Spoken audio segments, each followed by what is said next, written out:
So it's a little bit difficult to prove.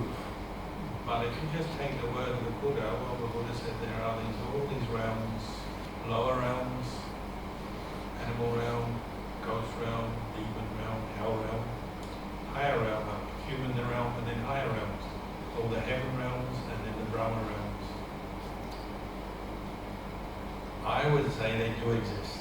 That's just me, and I can't convince you, make you believe that. I don't want to make you believe it. I would say they do exist.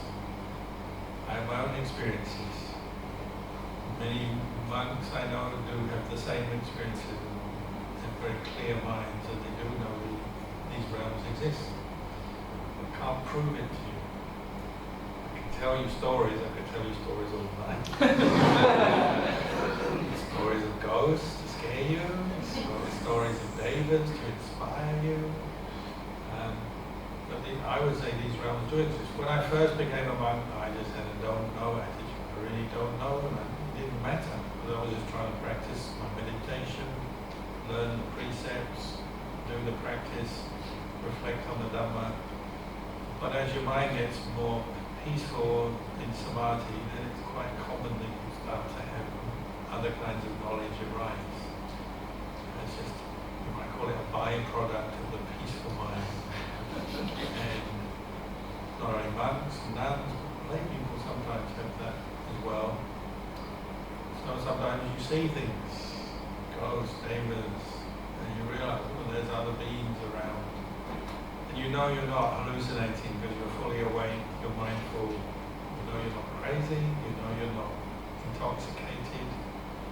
So then for the meditator with good mindfulness and some insight, they know that this must be true. But it's still just an image or knowledge of the presence of some being. Again, can't prove it to you, not really share my belief and my experience that yes, I think these realms are true. But when someone dies, they've got to be somewhere, so straight away consciousness is somewhere, it's in the realm. Ghosts, they were very unlikely to be a human straight away, that may come later. I'm not saying it's impossible, it's possible, but more likely to be reborn in another realm. Someone's done a lot of good. So people who build monasteries, people who build monasteries offer money to build halls, offer land, offer monasteries, people who support the Sangha through their life, not just for a few times, through their life regularly. Well, usually they die, they go to a good place straight away. And it's very smooth, very quick. Other people, maybe they have a life of a mixture, they've lost their way, don't keep the precepts much, don't do much dharma, but find their way, they're keeping the precepts, making better karma. So their life is a bit of a mixture, so then maybe it depends what's coming up at the end of their life. Sometimes a lot of regrets, sadness over mistakes they made, attachment to things, it's a big one, we get attached, so we love someone, be careful. Because that will pull your mind as you die, won't it? What about the kids? What about my husband? What about my wife? What you want to do when someone's dying is give them permission to go on. Say, it's okay, go and be reborn somewhere. Let go of me, don't worry about me, don't worry about the kids, don't worry about the house, the land, all these things that people attach to. You really want to let go, that's the whole point of it. Otherwise, you don't want to become a ghost hanging around Bodhi Heart or ghost hanging around your home. And believe me, there are people who become ghosts hanging around their home, hanging around the temple, hanging around the shopping mall.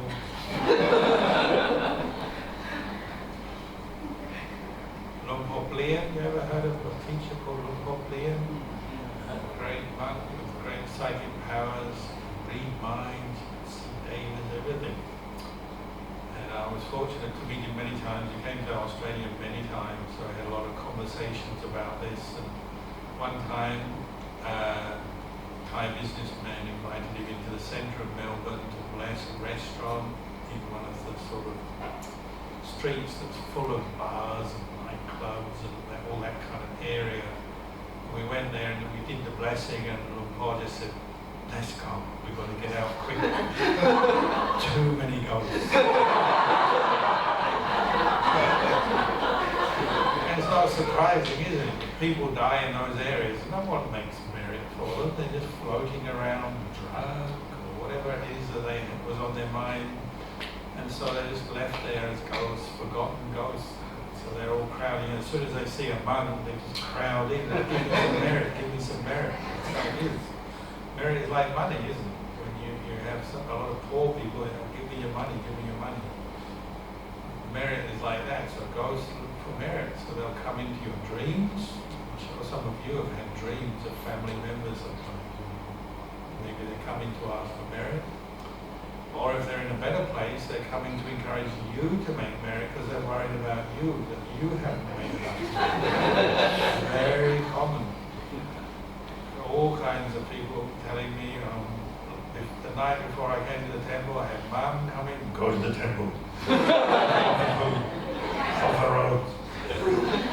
Oh, she scolded me when I was alive, and she's still scolding me now. When people die, their consciousness goes into another realm. Often they understand karma much quicker, much better. When we're alive, we're so confused. We're thinking so much. We're thinking about all kinds of rubbish. Like popular culture, society, and gossip, and food, and all these kind of things. We fill our mind with that, so we forget all about good, bad karma and all that. As soon as you die, you're not thinking about all that stuff. All you're thinking about is karma. Where am I going to be born? Karma, how much good karma did I make? How much bad karma did I make? That becomes really clear. And also, you realize your loved ones are in the same boat. So one of the most common thoughts of someone who's died just after they died is, are my loved ones making merit? They're worried about us. Because maybe they know we're not doing much. And that's very common, isn't it? Oh, I don't have time to make merit, but when I die, I'll make sure the kids are all there lining up, making merit for me. It's a bit of a risky gamble, isn't it? That's the gambler's mindset, hoping that the kids will do it for you. Better to make your own merit. Keep the precepts, do your dana, do your meditation. Then when you die, straight go to a good place. So I would say, instant rebirth somewhere, but it all depends on karma, good and bad. And according to the Buddha, unfortunately, there's a lot more people being born in the lower realms than in the higher realms. So that's something to think about. Why does everyone want to be a Sotapanna? It's because they cut off chances of being reborn in the lower realms. They don't make any more serious bad karma. They may still have a few mental defilements arising, but they quickly let go because they're practicing vipassana all the time. Greed, anger, and delusion can't get established in their mind. Before that, while we're still an unenlightened person, not sure, bit of greed, bit of anger, feel sorry, go to the temple, make an offering, go back, a bit more greed, a bit more anger. And this sort of cycle, isn't it? So it's not sure. It's almost like a lottery, isn't it, where you're going to be reborn. Don't let it be like that. Make your mind firm in the Dhamma, Sila, Samadhi, Panya, Dana, Sila, Bhavana. Make it firm so there's no doubt. When you die, good place.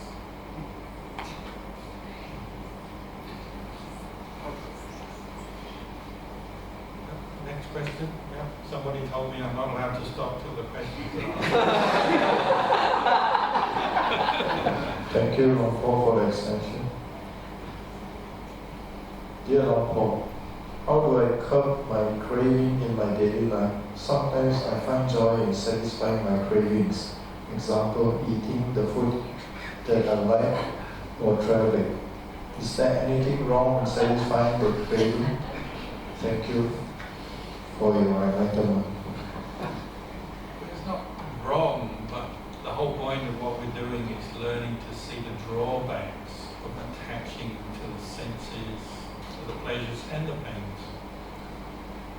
So we have to accept we're born into what we call a sensual realm, karma loka. Human beings with eyes, ears, tongue, nose, body that sense. And we have a mind that collects all this data and keeps regurgitating it, bringing it up again. So we're sensual beings, so it's totally unsurprising that we like to go for sensual pleasure.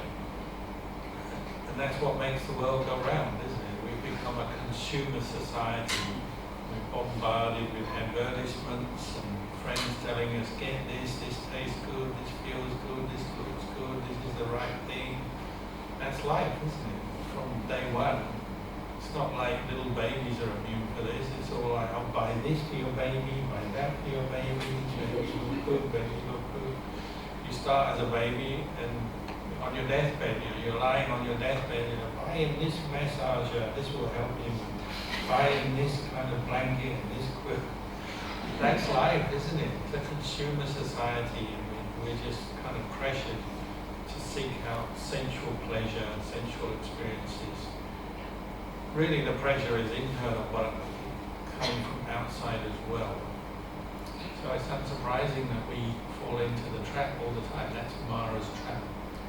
That's why we practice. We practice on all these levels. So practicing dana is a good starting point, because you say, okay, I'm making money, I can have nice food and things I enjoy, but I'm going to share with others. Make sure that some of these other people around me are being looked after, because there's a lot of people suffering in the world. There's one reflection you could have is that there's plenty of food, accommodation, resources in the world for everyone.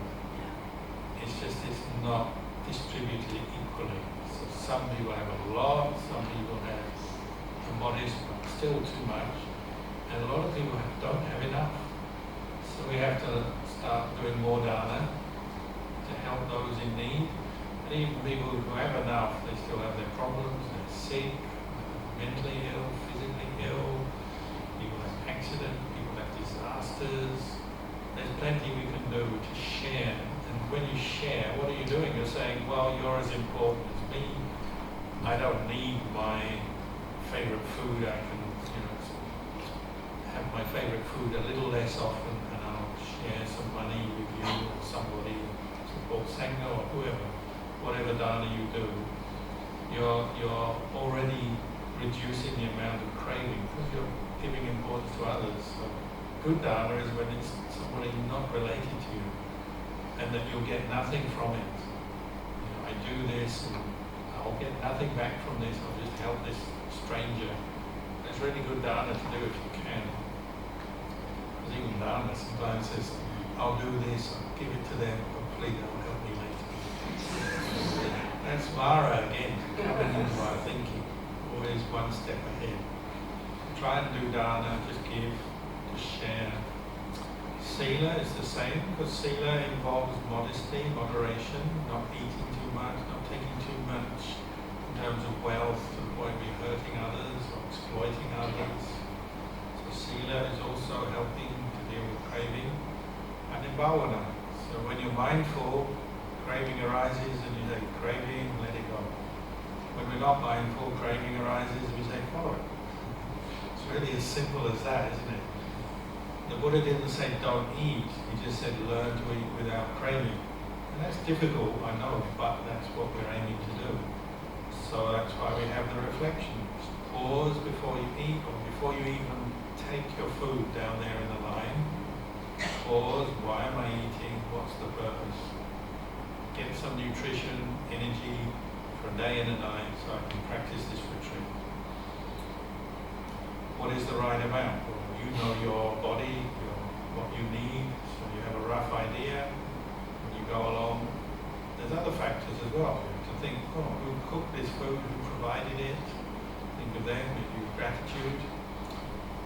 How many people in the line? Am I at the head of the line? Well, there's 80 people. If you're number 5, say, are you thinking of the other 75 people behind you? Or are you just going, oh, my favorite? That's craving, isn't it? takes over. So you try to maintain your composure, your mindfulness. Say, I like this, but I'll just take a modest amount and I'll leave some for others. Dharna again. You don't give in to your craving. You will still like the food, but you're modest in taking it. You're reflecting on why you're eating, the purpose of it. As you're eating, you try to maintain mindfulness. You don't gorge it down like you do when it's your favorite food. Without any kind of self-control. You try doing it in a self-controlled way. You're mindful of the tasting. You're learning how not just to give in to the desire for that taste. You appreciate the taste, but you don't give in to the desire for it. So you eat mindfully. That's your aim. And sometimes you win, sometimes you lose. But practice every day and you'll get better. And we already can do it already. If you are a parent, if you've got kids, you'll always be giving stuff to your kids and sacrificing your own pleasure for them. But, still, sooner or later there'll be some time when we say, oh, no one's around, nobody can see me. And you have your little moment of indulgence. That's where you want to try and improve your mindfulness before, even through your day, whether people are there or they're not, whether they see you or they don't. Try and think what's appropriate, what's modest, what's the right amount. All these reflections, you bring them into battle, craving. That's just with material things like food, clothes, various experiences which stimulate craving. You try to bring up the sense of restraint, composure. And 5 precepts helps, 8 precepts help, because you're already reducing your consumption of pleasant experiences when you're on 8 precepts. So plenty of scope in our life to battle craving with dana, sila, bhavana. And you just do the best you can. And sometimes you win, sometimes you lose. And the idea is to gradually be winning over time. Ajahn Chah used to say with dana, the best dana is the dana that hurts. Meaning, there's something you really like, or really attached to, or has meaning for you, and you share it, you give it away. If you've got a lot of food and you give away some of that food, it doesn't hurt, does it? You can do it because you've got a lot. Say one day you've got a small amount of your favorite food, you give it away. That would hurt. Or you've got something that you don't really want to give away, but you do.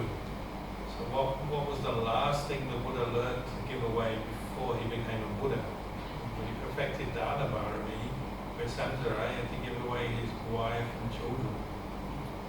The hardest thing of all, isn't it? Give away your family. Happy ending, he got them back. But he didn't know he'd get them back. Nobody could really give away their family very easily.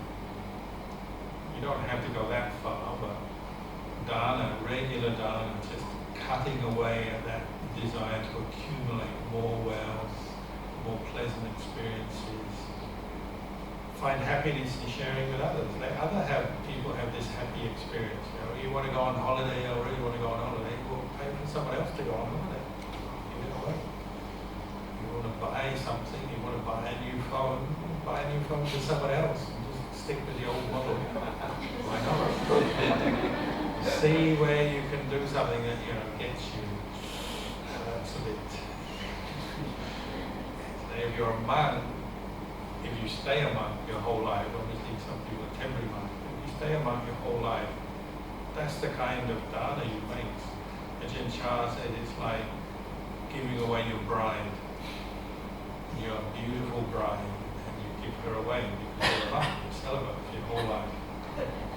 You've given away a bride, or he said it's like building a beautiful house and you give it away. Monk, we build monasteries for other people. I have a monastery, I actually have 2 monasteries now, for other people. I benefit as well. I'm not saying I don't benefit, but one day I'll die and someone else will be living there.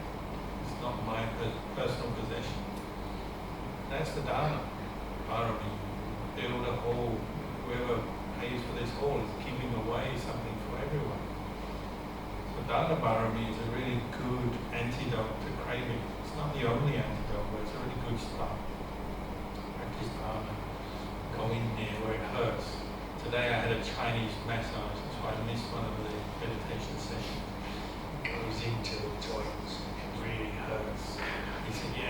hurting is good for you. Walking away. Dana Varami can be like that. Give something that really means something to you, give it away. It'll hurt a bit, but it'll be good for you in the long run. Next question.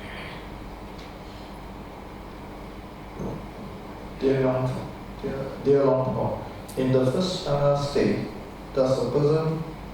is a person aware of what is happening around him? What is the physical features of the PT when you're in that state? Can Luangpor give some examples? Sadhu and thanks. Generally speaking, your mind has gone inwards. You're not aware of the body anymore. The body is going to disappear. You're not aware of sight, sound, taste, no touch. And whatever's going around in the hall, you're not aware because you're focused inwardly. It's not impossible to come out of that state. Of course, you can come out of that state and start to become aware, but there's a definite unawareness of what's going on around for the duration. And piti and sukha, piti is something that kind of varies. Sometimes you have a small amount of piti, sometimes more. It can vary. There's a certain movement to rapture. Sukha is more solid, sustained, sukha vechana, and it brings a lot of stillness, steadiness to the mind and the body. It allows you to sit and cope if there is pain prior to entering jhana. It might well be pain, but it's not bothering you because your mind is just focused on its object, happy, content, not bored, not worried and distracted, just inward, happy within itself. So that gives you the insight, the mind can be totally happy without all the rest of the things of the world. People, pleasures, food, sex, whatever it is that attracts you, you know that there's a happiness that is not dependent on any of those things.